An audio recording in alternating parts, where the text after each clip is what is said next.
What's goody, Alchemist Plus Master here. Thank you so much for clicking on the video. Today we're going to be going over a deck list for every Akora in every type. So hopefully this thing won't be too long.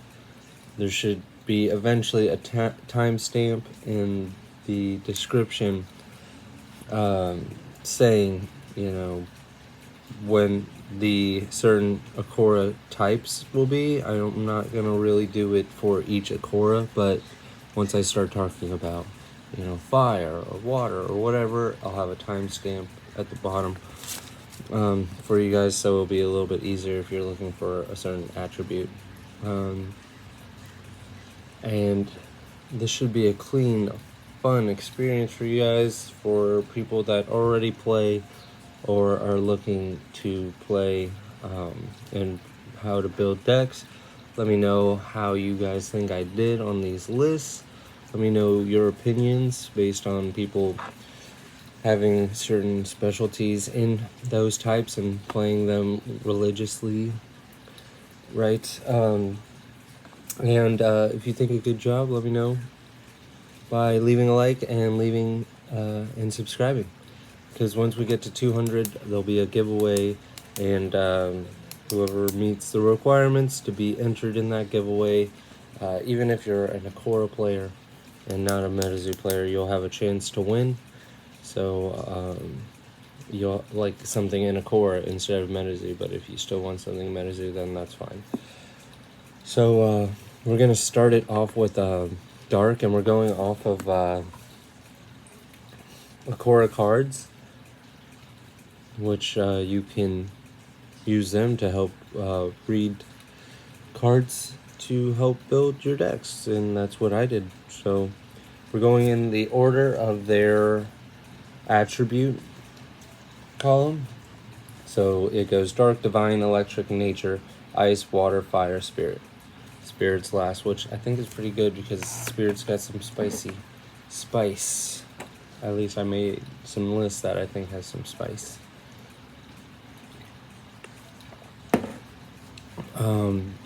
So let's get right into it with Dark. And we have the Kage, which I might go over some of the cards, but I'm probably not going to go over them too much. It's just a little bit to deal with all of that and the time. So I'm going to basically just be telling you the ratios while you guys look at it, and cards should be popping up. So we have 3 Crossroad Dealings, 3 Dark Biddings, 3 Gallows Staffs, 3 Forbidden Alchemy, 3 Demon Gate, which is the stadium for the Battle Zone card, 3 Time Reversals, 3 Fair Trade, 3 Ancient Callings, 3 Anti-Alchemy, 1 Leap of Faith, 1 End of Eternity, and 12 Dark Relic Shards. So also I'll go over when they're a little different or stuff like that. I'll go over them. So with this deck, it's pretty cool because this Gallows Staff, along with the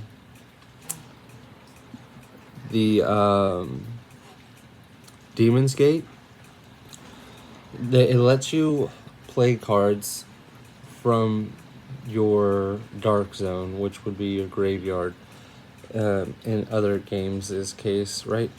If you're familiar with other games. So it lets you play these alchemy cards from this extra zone, almost as if they were in your hand. So that's why this deck is really good. And a cool little unique combo that this deck would have compared to any other deck is its ability to just time reversal, right? So you can play time reversal, and then you can fair trade that card out of their hand, especially if their hand's low, because then you'll know exactly what card it is, and then you can remove it. So I thought that was really cool. And then Leap of Faith and End of Eternity can be with that Gallows Staff. They can be like looped, so that's why they're one-ofs. Because once you see them, you'll be able to loop them back into the deck to kind of fix your hand or remove some of their time hourglass card symbols. So yeah, I really like this one. This is a pretty good deck. It's got like a lot of power. I think it could be the best dark deck, but I do like a different one a little bit more, just because I'm a Dragon Empire, original name of the channel, but changed it to Shiny Ho Ho TCG.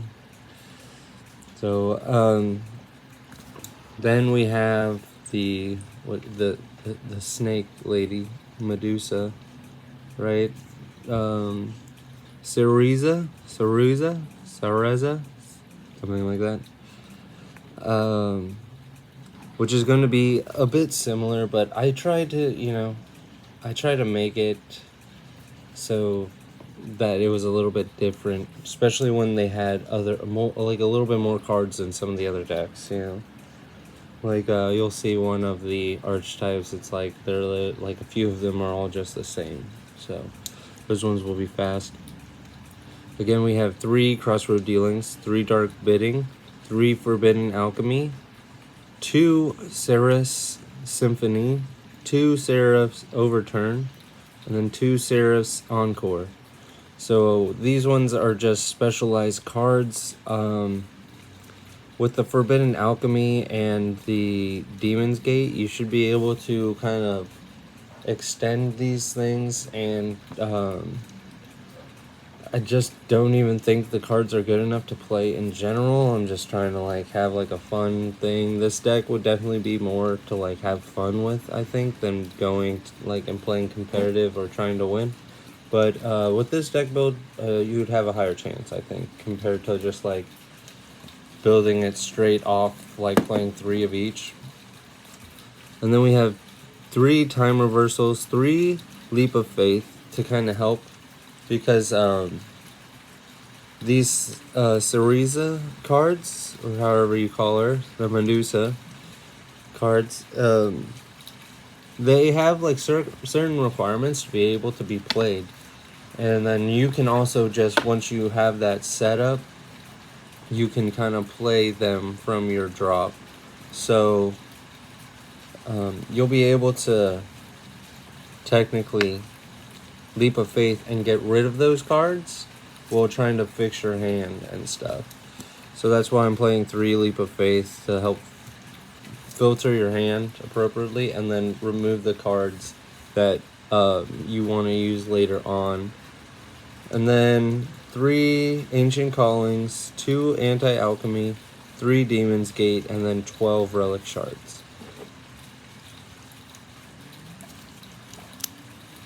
Let's go on to the next one, which is my favorite, because he's a dragon, and I think, at least for the art, right, he's a lot of people's favorites. And this is Razor, I don't know, Razor, I don't know. Anyway, so this is a dragon build, and then, by the way, this build right here, you could technically build any of the dark decks like this if you want, and then you can just throw in the Gallows Staff, pretty much. So this is probably what a lot of people think dark should look like, in my opinion, based on what I think their opinion is. I don't know. Something like that. Anyway, 3 Crossroad Dealings, 3 Dark Bidding, 3 The Damned, which is gonna help negate an attack in a way, 3 Forbidden Alchemy, 2 Tomb of the Damned, which is pretty good, 2 Damned Voyage, just because I think you don't want too many of these, and you'll be basically thinning your deck out. And in this game, like, it's good to thin out the deck, right? But you don't want to do it too much to where you lose because you deck out. 2 Shadows of the Damned, which I think is just good to help get you there a little bit faster, but it's not good enough to actually play, because you could be running out. And I will be doing a future video about side decking and stuff like that, and like what cards are viable to side, what you want to side in and out of against certain matchups and stuff like that.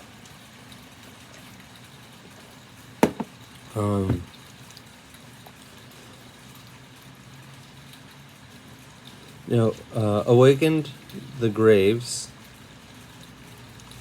3 of those, 3 Anti-Alchemy, 3 Demon's Gate, and 12 Dark Relic Shards. So hopefully that doesn't go too fast for you guys and you were able to pause the video to read the cards.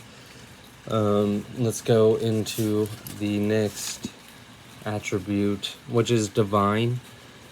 Divine is one of those where they all kind of look similar in a way, at least how I built them.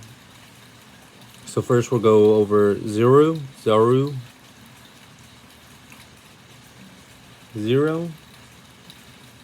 I don't know.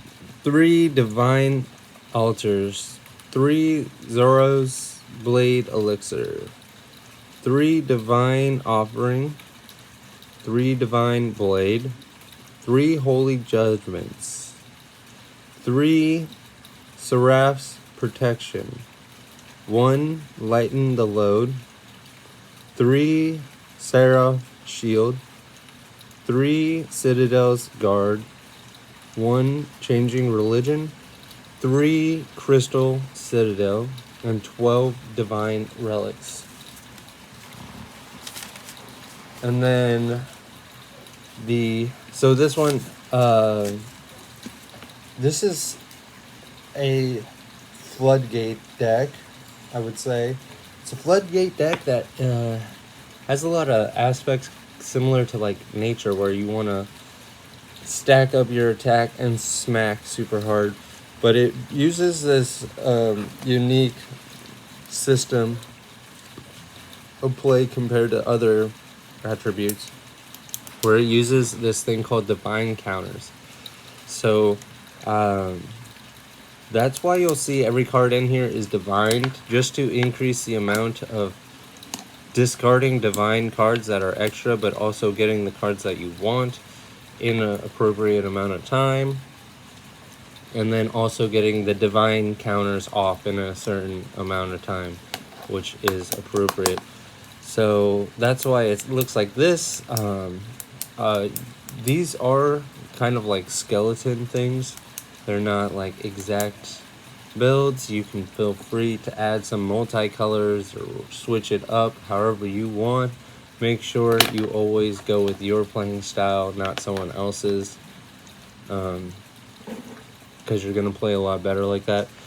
But as I was looking at the cards, I noticed that there was a bigger payout for playing more divine cards than not. And in this game, unless you like diamond hands your hand and wait for a good opportunity to be able to do stuff, your hand dwindles a lot. Like, it just like, but it's gone. You can use up all your resources very quick, and this is like a resource management game. If you play things too fast or too slow, it could be your demise.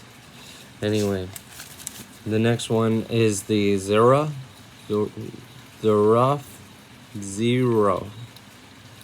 don't know.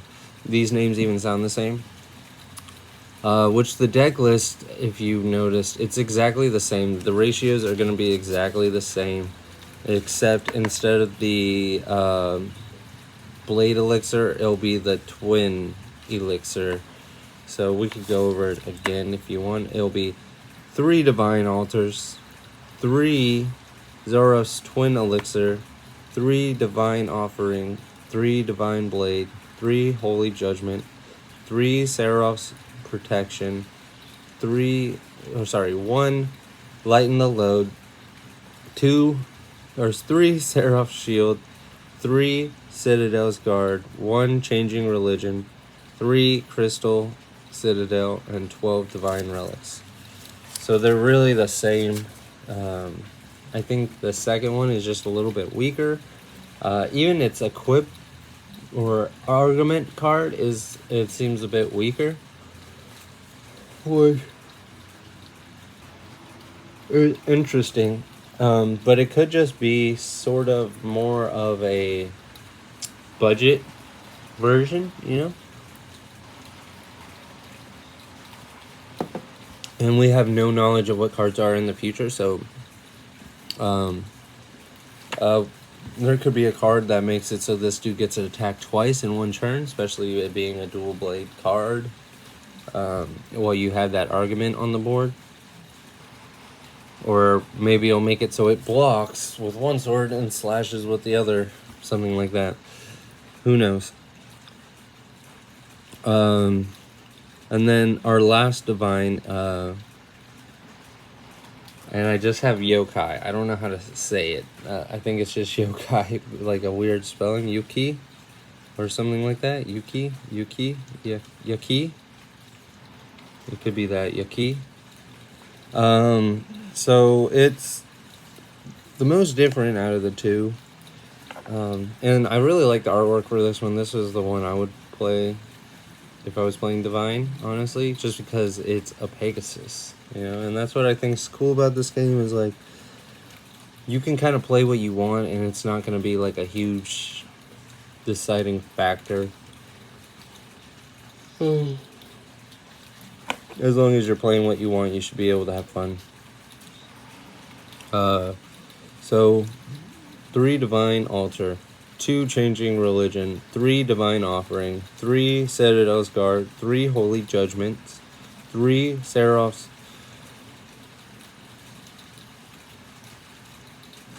Protection. Sorry, my writing was really weird right there. 3 Lighten the Load, 3 Seraph's Shield, 2 Time Reversal, 2 Ancient Callings, 2 Crystal Citadel, and 12 Divine Relics. So that'll be Divine. Let's go into Electric, which all of the Electric ones are like the same. You can switch them up a little bit, but they're all the same. Based on how I built them, you can, like, you know, you can build your deck however you want. Like I said already, build it however you want. I just think this is the most appropriate way that I would build it. You know, it just makes the most sense to me. Let's go look at the card, why I am doing it this way. You're playing 3 of every single lightning card that there is. Okay? So we can just read it right off of the Akora thing. So you're playing 3 Electric Ruins, playing 3 Electric Touch, 3 Flash Step, 3 Lights Out, 3,000 Thunders Saku. Let's see that it only works for Saku on this one. So there is like a little space. So in that case, you just play 3 of the Ancient Callings, where it shows that Saku one. Sorry about that. Geesh, so you really want to play this Saku guy if you're playing Lightning, just because it makes it so you can relic up for 1 less, which is a little unfair to all the other ones, honestly. But that's fine. Like, not only all the other, right, attributes, but all the other electric Akoras, because they'll see less play.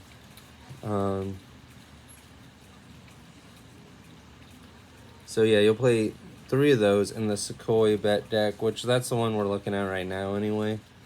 So then you playing 3 Thunder's Cry, 3 Bottled Lightning, 3 Thunder Feather, which I thought this was a unique card just for the Griffin, but it isn't. So yeah, you're playing 3 of each of those. And why I feel it's necessary is mainly because of the bottled lightning, which I'll go over and read that one real quick since it's so good.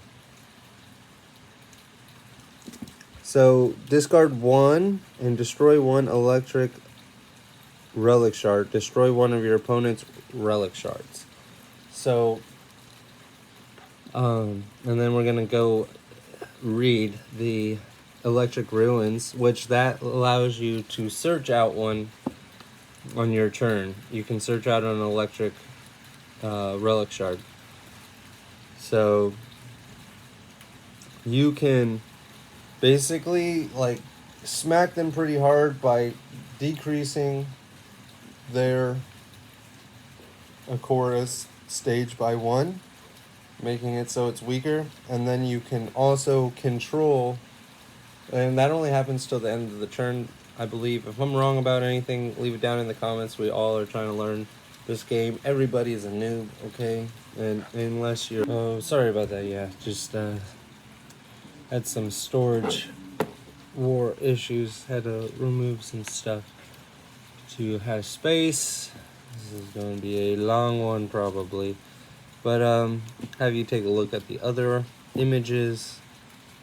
Make sure you just pause the video while you look at it. And like I said, that Thousand Thunders Senko can just be exchanged for something like Anti-Alchemy, Ancient Callings, Time Reversal, whatever you feel is necessary. Just take that out. If you are playing something other than Senko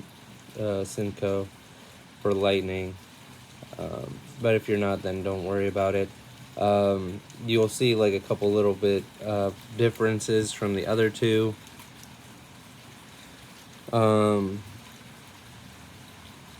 Like the Yuri list, I have 2 of the grand End of Eternity, which you could play those, and then you can remove the Sunoko's whatever Thousand Thunders card, remove that and play something else too. So you have space, but the lists are playing 17 relic shards just to be able to search them out, pop them, and stuff like that. And you'll be deck thinning, so every turn you'll be making the deck thinner to be able to make sure that you're getting the cards that you need. So it does seem like a very strong, consistent build, and I would say it's probably the best attribute currently, but most people might not agree with that. People like Water and Frost, which I think Frost is really good, but yeah, there's no comparison to the strategic advantage that Electric has on other decks, in my opinion. And then the Jinzuku is the same, but I have the Rage Unleashed card in here because it is a beast Akora. Alright, then we'll go to Nature, which is going to be the same as Lightning, honestly. It's just doesn't have a ton of cards to use. So right now we are going to be looking at the Juramo Akora, which he's the little rock goblin dude. I personally don't like the art of this guy, and I wouldn't play him. But some people like him, so here's a nice list for you guys. We're just playing 3 of each one with 14 relic shards. And you also can move some stuff around if you want to be able to, to play some other cards if you want, such as Toxic Elixir for the Raged Unleash. And there's going to be 14 relics in the list, relic shards. And you will be able to see. So some of these cards include Solar Blast, the Ancient Tree, playing 3 Woodland Daggers, which is really good. Wild Calling, Quicksand. I think the Leech Drain is actually a really good card for the side, but it's not in the deck list. And then we're playing 3 Fossil Fuels. And then, yeah, all 3 of them are the same. We'll just give a second here to look at those.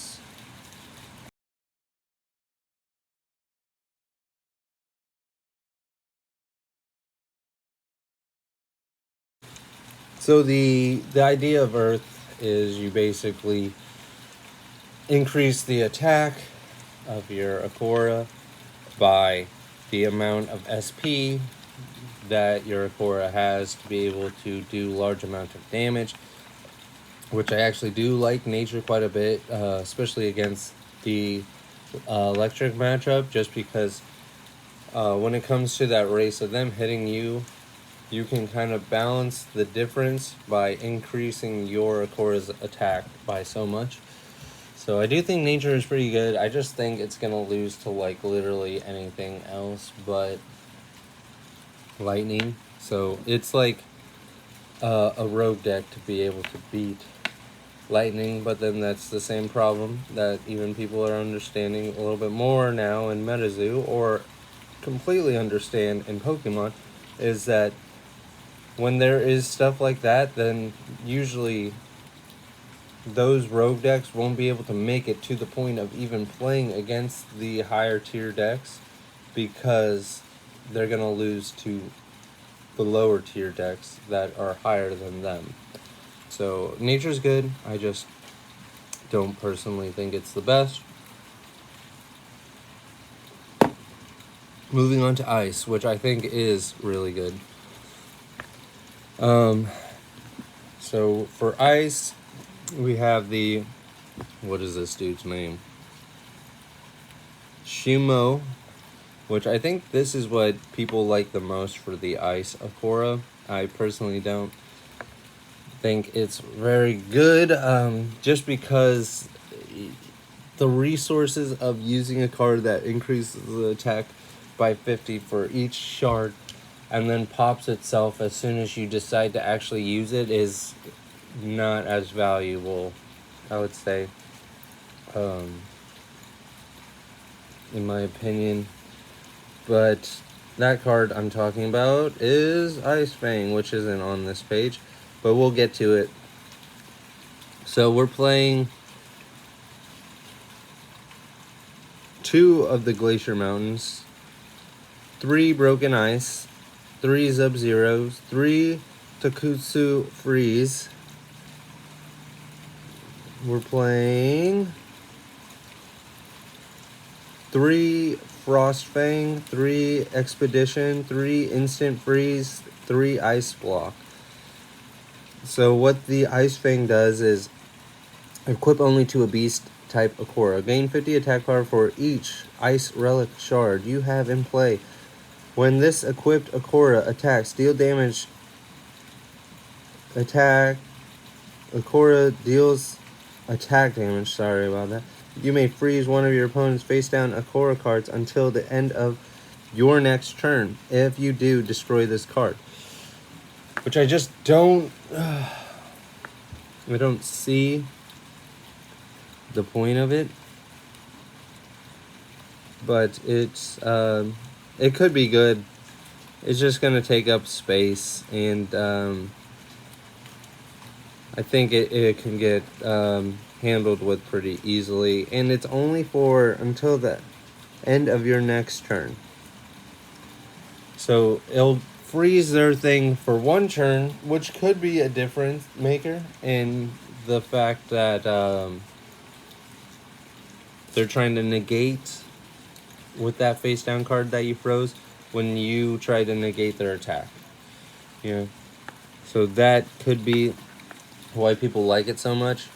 I just don't see it, in my personal opinion, because it just is there, it pops itself, and it leaves. So I just don't think the card value is there, but in risky situations, sure, you can do it, but there's plenty of other cards that already do that kind of stuff. So I don't think it's necessary. But if you do like them, play them, you know, get your game on.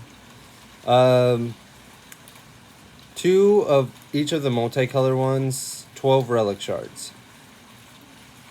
That's the Shinu Sawadabada. And then I'll show you the Ice Waifu, just so you guys look at it, and then we're going to actually talk about the Tunopsu, the dragon, because he's the one I actually like out of all 3 of these ice dudes. And yeah, I mean, I like the dragons, okay? Oh, put your sides in for the dragons. Come at me.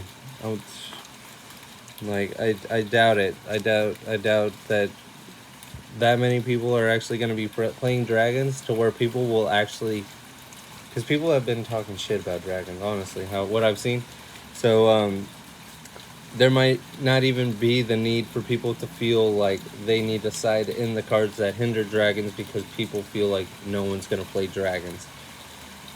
You know what that'll make people do? That'll make them play dragons. So let's see what else. Chisinoksu, we have 3 of each ice card, 2 of each multi-colored card, and 14 relic shards.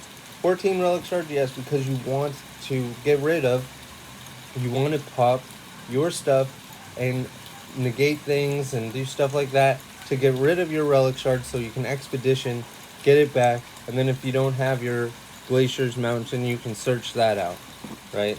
So yeah, I think it's pretty good. Those are going to be the lists.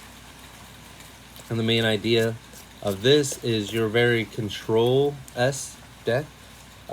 You're going to be freezing their stuff and hindering them in multiple ways by freezing their relic shards, freezing their alchemy cards, and things like that.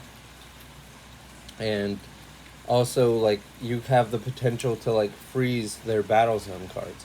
So you're very like interactional, like you will be able to respond majority of the times when they do something, and you want to, because you want to pop your relic shards to be able to get those expeditions off, to get your double aura play. Like you'll be like da da da da, and then so this is what I would say. Like, water and ice kind of have like an interesting matchup. It's who gets what first, I would say. But ice is the barrier to relevancy in the meta, because I think what it technically is it's going to be the top 3 is electric, fire, and ice. Those are like the top 3. And then if you're a good spirit, divine, or dark player, you'll be able to beat any of those 3 decks. And then any of the other types, like water and nature, they just try to have a decent matchup against those 3, but will lose to probably any of the good players from those 6 other aura types, which would be electric, fire, ice, divine, dark, spirit. You'll lose if you're playing water or nature to any of those good players. But, you know, maybe you're an even better player with your type, which is water or nature, right? That's pretty much it. Those are like the outcasts, I think. Those are like, I mean, I don't think people, like, those I would say are the 5 road decks, is like water, nature, dark, divine, and spirit. Because I mean, you can control with water, which we're gonna go over water. These are my list for water, and water is just super predictable. Like, in my opinion, it's super predictable. You can throw in some, actually, what would you even put in there? I don't even know, but you could put in some more multi-color alchemy cards, but everyone's just going to know exactly like what your deck does from the very get-go. And that's what's going to suck about it. And it's really easy to play around it, because all you do is simply just don't play anything until you have your relics up and your negates in hand. So then you'll just play your stuff. As soon as they try to respond, you'll just respond in negating and destroying it. And then boom, their deck does absolutely nothing except for have a higher LP bonus. In some cases. Well,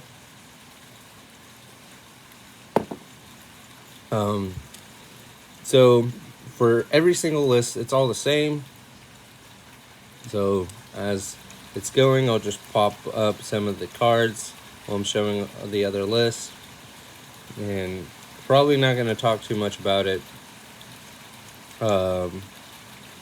3 of each water cards, 2 Sunken Cities, 2 Lost Atlantis, 2 Leap of Faith, 2 Time Reversals, 12 Water Relics. So the Leap of Faith is really good because there's a combination of the card with a little Zuru, I don't know how to say his name. I'm not looking at the spelling right now, and I don't have it done yet in front of me, written down.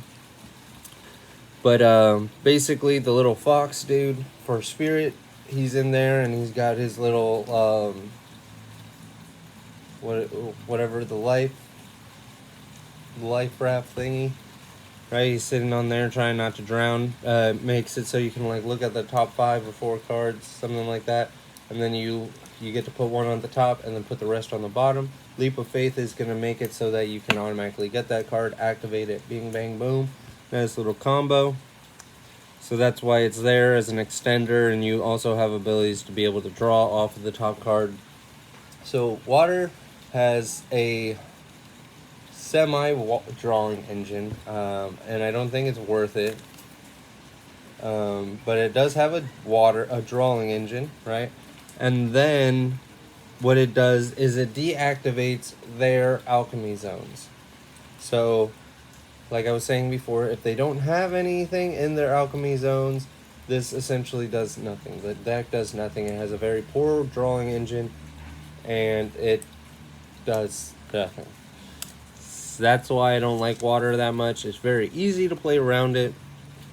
Let me know what you guys think in the comments. I'm sure you guys think Water is really good. That's what people have been saying in the Discord, but it just is very easy to play around. The best matchup that you probably have with Water would be like something like Fire, or even something like Spirit maybe. Just because they're going to be playing a lot of cards on their board, so then you can deactivate them, which would you only be deactivating them for like a turn on their turn. So it's, or just like permanently with the high tides. So yeah, I don't think it's that viable once you actually play against some people. So now we're on to Fire, which I had fun with this one a little bit, just because this is probably the least likely one to be played. But maybe people do play it, I don't know. I just don't understand why you wouldn't just play the Fat Dragon, dude. Because, I mean, he's my favorite. That's the whole reason why I looked into this game, is because that dude looks sick, and he reminds me of Dragonic Overlord. Which is like one of... That's it. That's all I play. I only play Dragonic Overlord. I only play like Kagero, Dragon Empire. Really, that's it. I mean, I do play Blade Master. I made a pretty sick Blade Master deck back in the day. So, yeah. So what we got here is 3 of each Fire card. Super generic. Fire doesn't have a lot of good cards. 1 of the Dragomora, which is pretty cool because you can pop, when you discard it, you can pop your opponent's battle zone.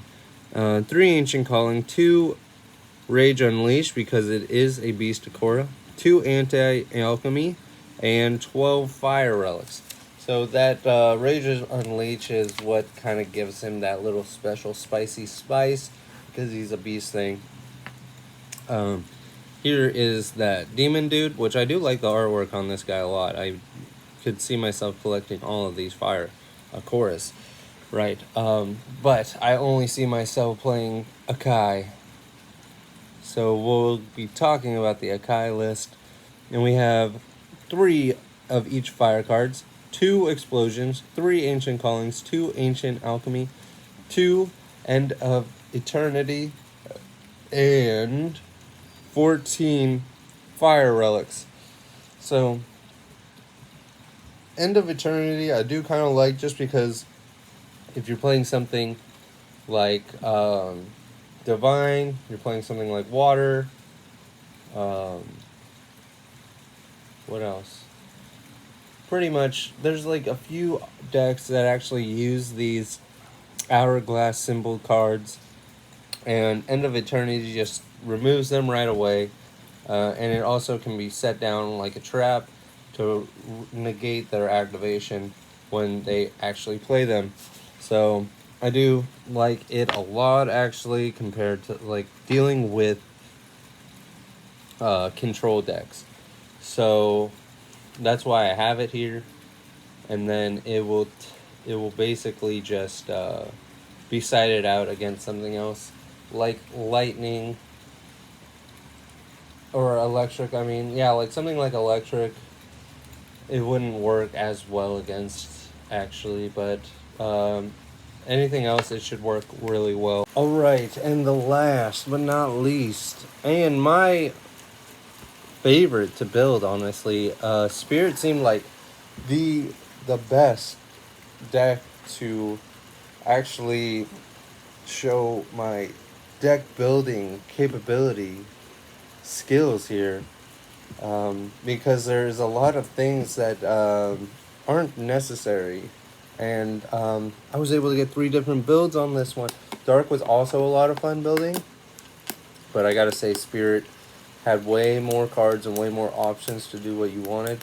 So I hope you guys like this. I got 3 different Spirit builds for you guys, and let me know if you guys came close to anything like this, or I came close to anything like what you guys built. Let's go over it. Let's go over it.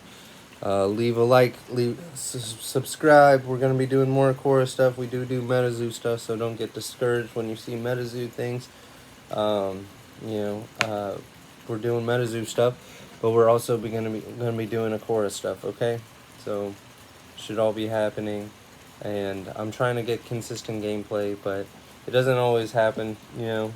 Life happens. Couldn't get any last week because of a tournament, and we'll see if the homie's down, but I do need to get ready. I'm going to be going on Ted's Basement, so make sure you go check out Ted's Basement Expo number 3. I'm going to be going over my own designed game, so if you want to help support me by showing up there, that'd be great.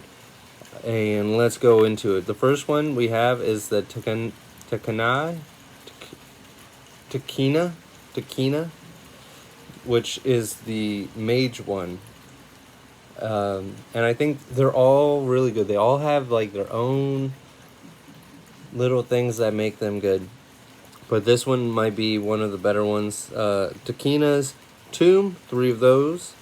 3 Takina's Testimony. 3 Takina's Spirit. And 3 of the Spears. 3 of each. 3 token goodbyes. 3 of each token. 3 Leap of Faith. 2 of the Battle Zone card. Mayana Athamanas, something like that. I don't know. I can't read my writing. Anyway, and then I got 12 relics. It's 12 spirit relics. So this deck is pretty unique because you're gonna get a boost based on how many spirit cards are in your grave, or your drop zone, or your dark zone, and then you'll get a boost by how many tokens you have also.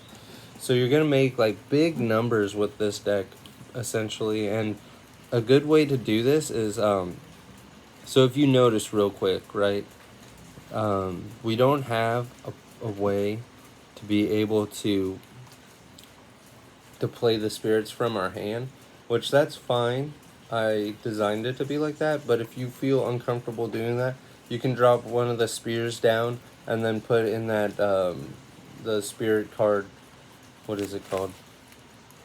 Spirit plane, to be able to drop them from your hand if you want. You can do that.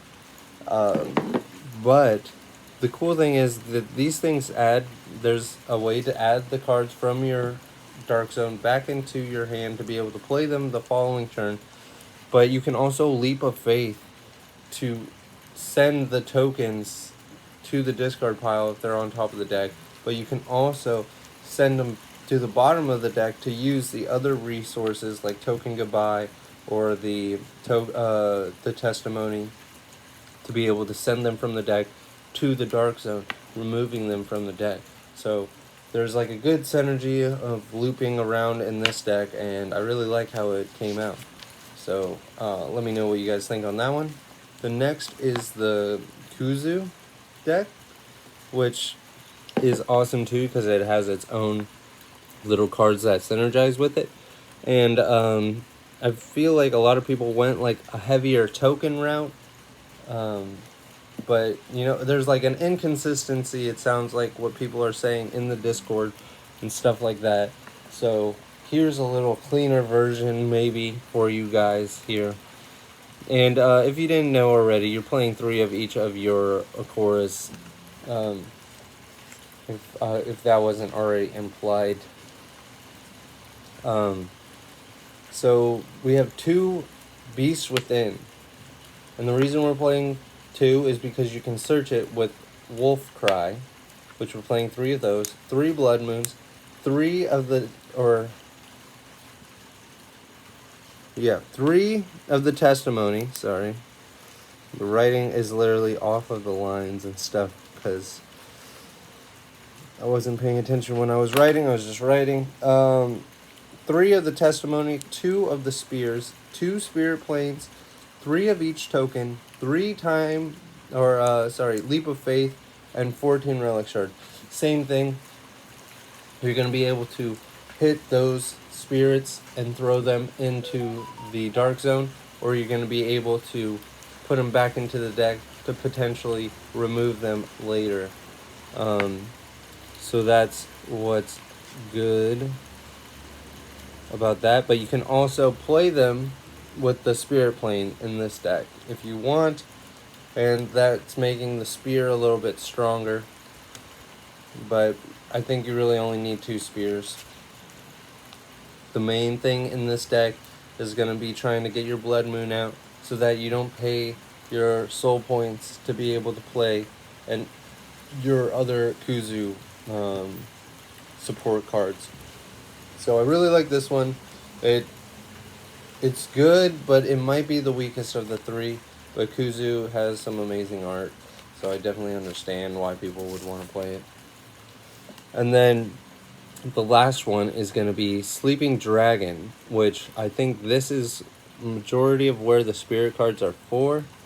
So we have 1 Channeling Souls, 1 Spirit Bomb, 2 Spirit Planes, 3 Token Gesture, which will summon a spirit token from deck, 2 of the Spears, 3 Testimony, 3 of each spirit token, 3 Leap of Faith, 3 Ancient Callings, 2 Time Reversals, and 12 Relic Shards.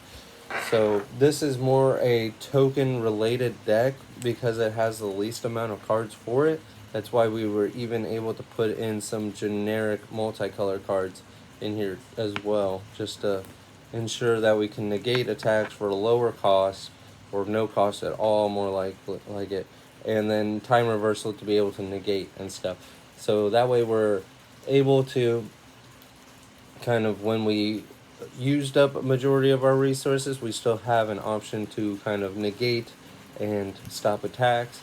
but we also can use that in the early game before we use any of our resources, and we're trying to accumulate more resources to be able to do this board setup combo-ish play style.